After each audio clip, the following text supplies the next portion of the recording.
all here. Okay, we'll go ahead and call the roll, please, Mike. Okay, Mr. Beard. Here. Mr. Martin. Here. Mr. Perez. Yep. Dr. Solano. Here. Mr. Stavros. Here. Mr. Temple. He's in the room. Mr. Colson. Here. Mr. Chair, you have a quorum. Okay, Tico, I'm glad you're back from the Boy Scouts. I've picked on everybody on the board, and I was running out of people, so I'm here for you, Charlie. Since so many of our committee are new to the board and to this committee, I'd like to ask Chris to kind of give us an update on what we have planned for the year, our work plan, and a little background on what this committee actually does. Okay, thank you very much, Mr. Chair. Can everyone hear me? We can. Very good. Okay. We do have, as noted, I think on Wednesday afternoon, a very aggressive schedule for the Facilities and Real Estate Committee, which is in keeping with pretty much what we seem to have every year. As our university system continues to grow and expand, we, of course, have the need for facilities. In September, I can tell you for sure that we're going to have 3 debt issues presented based on university information. And based on what we looked at and heard the last 2 days, I think we can anticipate that several universities are looking for additional housing as well as other student life facilities, athletic facilities, and the like. So that means quite a bit of debt approval for this committee and, of course, for the board. And right now, with the Build America Bonds program, rates are favorable, and so I anticipate quite a bit of debt to be brought before the committee. With the settlement of the lawsuit, that made some changes to Florida Statute 1013. We'll have some regulations that we will need to adopt for facilities. Also, this legislative session, we were directed to conduct a survey of student life facilities. And as we heard in the presentations and a little bit today, our campuses are maturing, and we are going to have to assess the need for student life facilities and try to identify what are those gaps in serving the need of our students, whether that's for housing, whether that's for unions, or whether that's for competitive athletic facilities, and then to make some recommendations, I would imagine, to move forward for things we've considered in many cases fee increases. We may want to look at an increase, for example, to the Capital Improvement Trust Fund fee, which hasn't changed in over 20 years. So those are the type of things that may come out of that survey.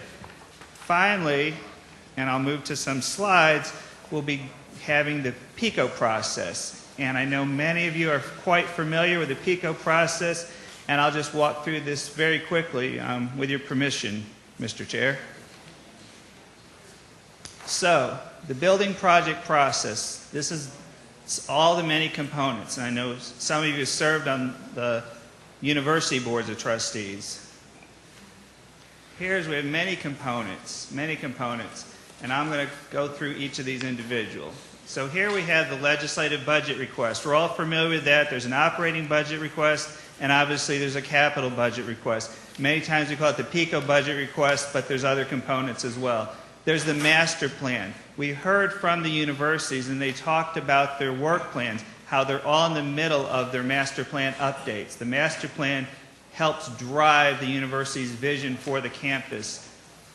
The educational plant survey. What the survey speaks to is once you have a plan in general terms for your unit institution, you still have to get a survey recommendation to say we need a classroom building, we need an office building, we need infrastructure to make it work. And lastly, there's then the plan that says we've identified the need, we know where we want to put the facilities, now we get to the specific dollars and cents, and then that drives the LBR. Those are the basic building blocks of a facilities plan for the system.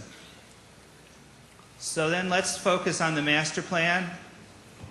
The university boards of trustees approve the master plan. The Board of Governors does not approve master plans for the universities. They do receive public input, however. This considers future projects. It results in a campus, once the master plan is approved, it results in a campus development agreement between the university and the host local government to pay for the mitigation of the impact of the proposed planned projects. Here's the piece I want to emphasize today, concurrency. Historically, over the past 20 years, this board has approved the payments of those mitigation projects in the form of payments to the local community. The concurrency funds have also funded the master planning process at the universities. As of this moment, there is no more funds in the concurrency trust fund. The board has considered this issue. It has asked the legislature to find funding for concurrency in the amount of, say, $10 to $15 million a year, which historically was the amount provided. There is no funding for concurrency. This is going to be an issue that the Facilities Committee will wish to address this year. And then that's the roll of the bog. Then let's consider the next component, the Educational Plant Survey. Again, the Educational Plant Survey is approved by the University Board of Trustees. It is not approved by the Board of Governors. However, Board of Governors staff work with the universities in conducting the Educational Plant Survey, which involves both a validation of what's been constructed, where literally a team of surveyors walk, count ceiling tiles, and physically verify on a 5-year rotating basis that everything this board approves is actually constructed, and if it's said to be a classroom, an office building, whatever, that it matches up. What's funded is what's approved. So you have a good checks and balances there. And then finally, after approval by the University Board of Trustees, the survey is submitted to the Chancellor for final validation. So once again, providing comprehensive validation of everything that's approved for funding. And the survey takes into account many factors. One of the things we'll talk about later is the formula for space need. Future projects, Board of Governors input, and then we talked about validation. Then finally, the last component is the capital improvement plan. Again, this is developed by the Board of Trustees. It's a prioritized listing of all projects for that institution to be funded from both PICO and the Cortellis Matching Trust Fund, which is, of course, a very important component, as was identified by several universities yesterday. This process is a continuous process. However, some points are, on July 28th, the PICO Estimating Conference will meet for the first time this fiscal year, and they will give us, the state university system, its estimated PICO share. How much dollars do we have as staff to work on an initial allocation to present to this committee? August 1st, I believe, or perhaps it's August 2nd, each university trustees will have approved a capital improvement plan. That will be submitted and will begin the initial development of a PICO plan. So that's when that process starts. Going into the capital improvement plan, of course, the university considers its projects and how those projects help fit within its master plan and its survey recommendation, and it goes towards those projects. The top projects are those that are the most critical to the university, whether that's a new project or whether that's a renovation of existing space. And again, we receive CIPs from all the universities at the same time. That's how the process works. We've talked about, so again, we have the CIPs. The board then has to consider, and this is something I did want to, we have criteria. Our next item up on the agenda was where the board looks at its guidelines for the universities, for staff, that it will use in determining what its ultimate PICO list will be.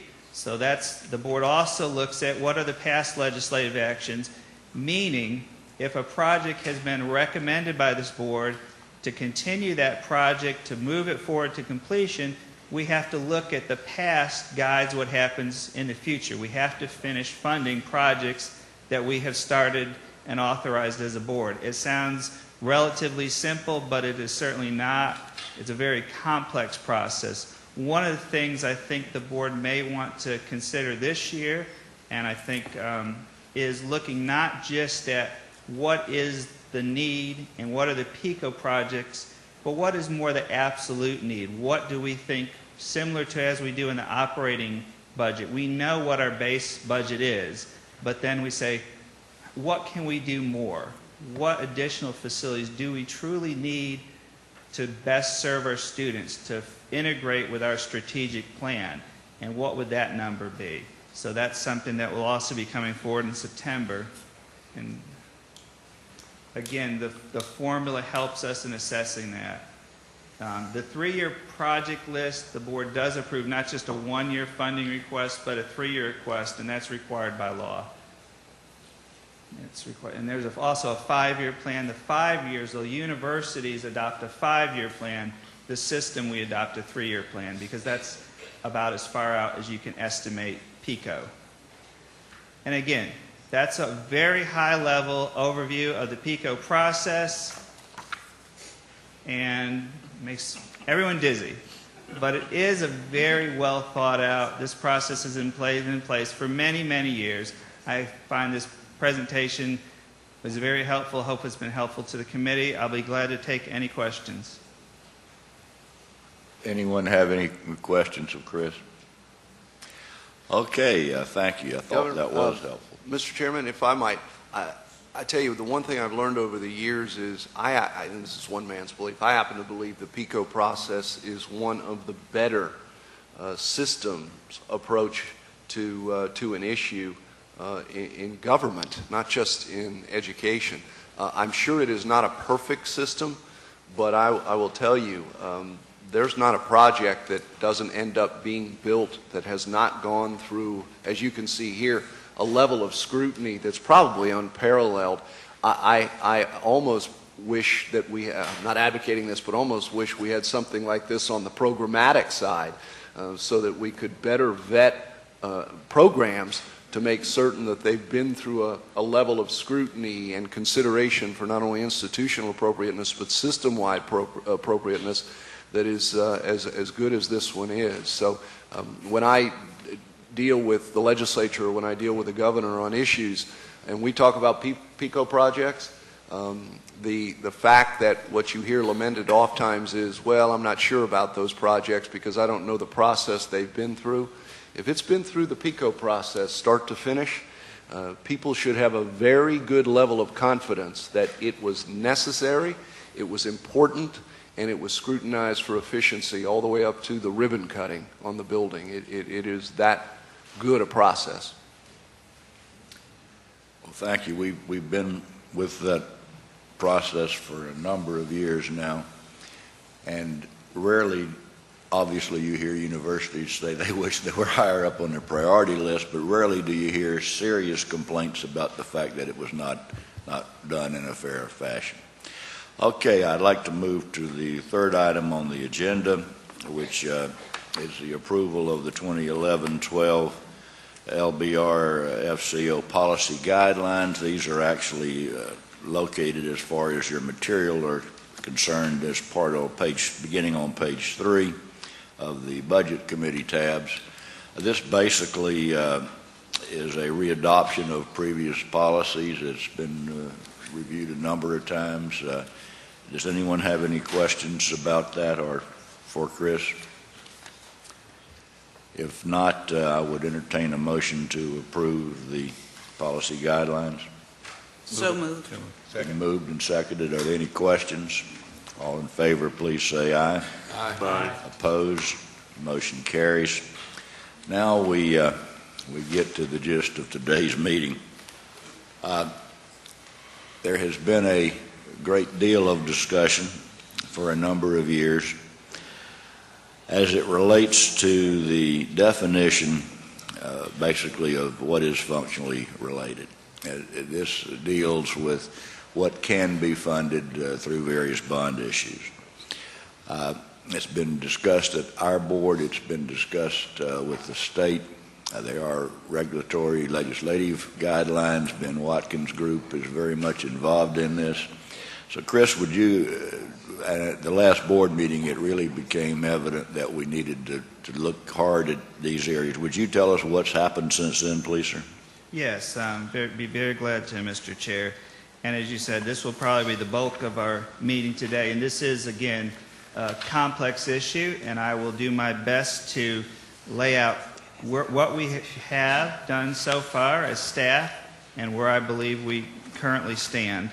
The board directed me at its January meeting to look into the development of some functional relationship criteria. 101062, Florida statutes, directs the Board of Governors debt approval process, as well as, of course, the board's adopted debt management guidelines. And in that, it specifies that if revenues from one auxiliary are going to be pledged to benefit another auxiliary enterprise, such as housing to benefit parking, that the board may only approve that if it determines that there's a functional relationship between the auxiliary enterprises. To this point, the guidelines have been in effect for a little over 4 years now. Up until that point in January, the board had not had to make a determination of a functional relationship. In January, however, in the approval process, that was necessary, and the board did ask me to work with university staff as well as work with the Division of Bond Finance to try to come up with some functional relationship criteria that the board could use in making that functional relationship determination as needed. And it also, so what we have done towards that end is I requested a small working group of university staff to help with the development of functional relationship criteria. I also requested the assistance of the Division of Bond Finance. I reported last that we would be holding a debt management workshop in Orlando, and we did on May 19th. Governor Perez attended the workshop, which we were most appreciative of him being there. Division of Bond Finance and representatives from each university attended, primarily a member of their legal staff, if not their general counsel, as well as a member of their CFO or a member from their financial staff. So the parties that primarily at the university level are involved in debt management and debt issuance. And we received input on a functional relationship criteria that had been developed by the university working group, as well as a functional relationship criteria from the Division of Bond Finance. The draft that's in your package, it's a 2-page document, starting at page 4 and 5, represents a synthesis of the position of the universities as well as Division of Bond Finance, and I believe what represents, in my opinion, a good conservative approach to defining a functional relationship. The wording at this point is not perfect. I believe that my intention today in putting this forth is to get a sense from the committee of if I'm moving in the right direction in my charge of developing functional relationship criteria. And if that's correct, then if this committee moves this forward, we will not move this forward, I believe, to the full board. We will continue to refine this language with input from Division of Bond Finance as well as input from the universities. And then we also, as part of this, and at our debt management workshop, the debt guidelines are a 20-page document. It was put together, and it was a brand new document. We've now approved over 30 debt issues. We've learned a lot from that. A lot has changed in the world in the last 4 years, so there is a need for some technical improvements, clarification, implementation guidance, an update of the guidelines. So that the functional relationship, as well as some technical updates that there's general consensus on, will be brought forward to the board for approval in September, would be my hope. And that would satisfy several issues that the universities have wanting to move forward. So I want to be clear that the document here, I believe there's a general comfort level with it. I know, though, from the universities they'd like to change a few words, but I think the most important thing is first for me to get a sense from this committee of is this going towards meeting what was requested of me back in January, to have some in writing, black and white functional relationship criteria. And I'd be glad to walk through the document at the pleasure of the committee. To move us forward, what I would like for us to do today is at least approve in concept this document. There are individual minor word changes that have been requested. I know apparently the bond financing might also have some minor changes, but I would like to leave this meeting not only for Chris's benefit, but for our university's benefit who have pending programs, and they need to get some feel of where we're going on this. It will not be finally approved until our September meeting. So with that said, what is the feeling of the board? Do you want Chris to go through this, or would you rather just go right to I'd like to go questions? through it. Please. Okay, Chris, go ahead. I'm sorry, Tico, are you? Governor, I was just going to say, I'm very comfortable if we don't approve anything, because there are some language issues in here that I think several of us have, and I actually liked the other schedule where we approve it in September after we get a little bit more input on some of the language stuff, but I think it would be beneficial if Chris went through it and then we could weigh some of the ramifications before we give a vote, which gives some sense of weight and meaning to these words, which we know are going to be subject to change in September. Okay, well, Chris, if you'd go ahead and just hit the high points. I won't read it, but I'll just walk through and to try to give that general. What we do here, starting with page 4, is in paragraph 1, we basically define what an auxiliary enterprise is, and we define also what is the supporting auxiliary enterprise, which would be the one that would be benefiting the primary auxiliary enterprise. Also keep in mind that this session, that 101062 was amended by the legislature to say that a direct support organization, if it is functioning as an auxiliary enterprise, is subject to the normal auxiliary enterprise criteria. That had been a question that had been discussed by the board in January. Now with this legislative action, that's clear. An auxiliary enterprise and a DSO, if you have an auxiliary housing, you have DSO housing, they both follow the same rules, the same criteria. If there was any question about that in January, that has now been put to rest by action of the legislature. And I believe that that change by the legislature was a direct action of what came before this board in January. So it's definitely receiving, some attention from the legislature. The next paragraph, I think this is the key sentence. A functional relationship exists when a nexus is established between the facility and the supporting auxiliary enterprise's revenues. Whether a facility is functionally related to supporting auxiliary enterprise's revenues must be determined on a case-by-case basis, taking into consideration unique facts and circumstances surrounding each individual situation. And the board may consider, but is not limited to, any of the following factors in determining whether a functional relationship between a facility and supporting auxiliary enterprise revenues exists. And then we enumerate or list criteria.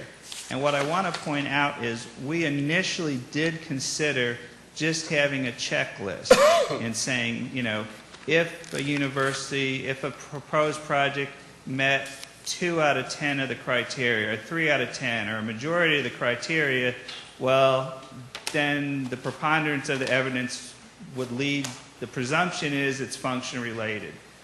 We backed away from that recommendation at the recommendation of the Division of Bond Finance, and I think there's a lot of logic to that, to rather say, it cannot be a cookie-cutter process. You can't just say, well, we've checked these 5 boxes, it's functionally related.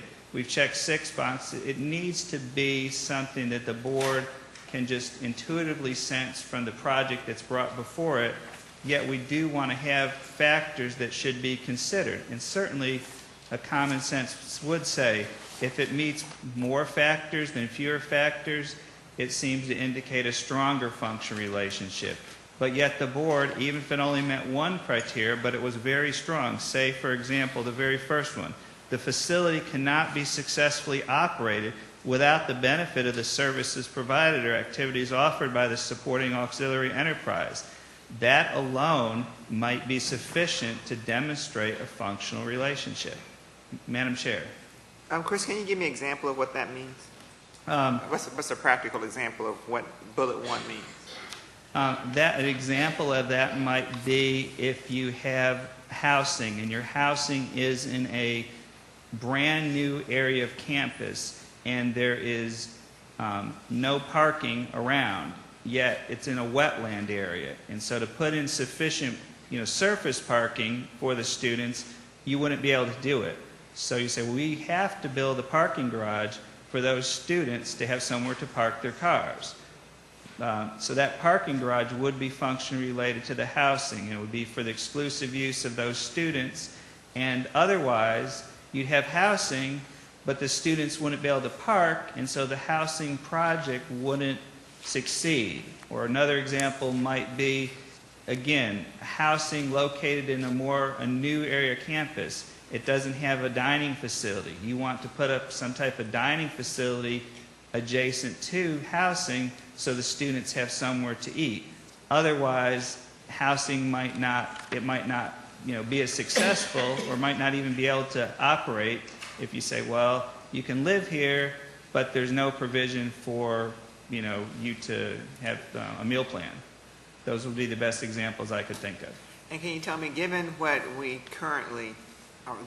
we currently operate, the example that you just gave me with the parking lot next to the residence hall, right now we would not allow that parking lot to be included with or part of that funding transaction or lending transaction for the residence hall?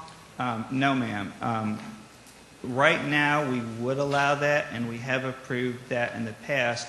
What we don't have are defined criteria, so that an example like that would be disclosed in the information that's being put forward to the board, but in the past, we haven't had written criteria. This just helps define what we already do. Gotcha. Okay. Thank you. What it amounts to is the board basically has made the determination without any written guidelines as to whether it's functionally related or not. Gotcha. This is an effort to put some guidelines in for the benefit of our board as well as for the university trustees to understand what is or is not to be allowed. However, you can read these, and I've read this I don't know how many times. I've even got my dictionary out and refreshed my memory of the meaning of some of these words. The bottom line is that it's still going to come back in most cases on any